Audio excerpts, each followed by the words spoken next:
पुणी बालेश्वर अध्यापक नाँ आसी सांघातिक अभियोग। बालेश्वर जिला भगराई ग्राम्य उच्च शिक्षा प्रतिष्ठान जड़े जुक्त 2 छात्री मृत्यु मामला पुणी सामना को आसी। कॉलेज अध्यापक जगज्योति चांद नाँ होईछि संगीन अभियोग। एफएम कॉलेज छात्री मृत्यु मामला पर से बालेश्वर आउ आसी एक अभियोग। भगराई ग्राम्य उच्च शिक्षा प्रतिष्ठान जड़े जुक्त 2 छात्री मृत्यु मामला। सूचना अनुजाई 2021 मसीह भगराई ग्राम्य उच्च शिक्षा प्रतिष्ठान +3 तृतीय वर्षर छात्री थिले प्रतिभा साहू। कॉलेज अध्यापक जगज्योति चांद पाखरे छात्री जनक ट्यूशन होते हेले कौनसी कारणरू छात्री को अध्यापक जनक अश्लील गालीगुलज करने सहित निर्यातना देउथिले बोली तांको परिवार लोक अभियोग करछंती। जीवन रू मारिदेवाकू मध्य फोन रे धमक देउथिले, जार कॉल रेकर्डिंग मध्य एबे रहिछि। एमितिका प्रैक्टिकल मार्क कम करई देइथिबारु से एथिरे निराश होई छात्री जनक चरम निष्पत्ति नैथिबा तांका बापा अभियोग करछंती।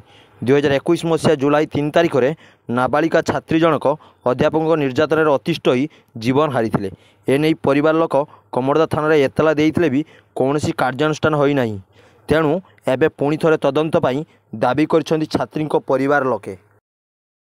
एमिति मो झियो को मध्ये न्याय दियाउ आउ ए मास्टर ए नेक्टर माननको भी ठीक दंड दिया जाऊ। एई भलिया निरीह झियो माने जरको मृत्यु मुखरे बइकी निजको निज बळी न दउ।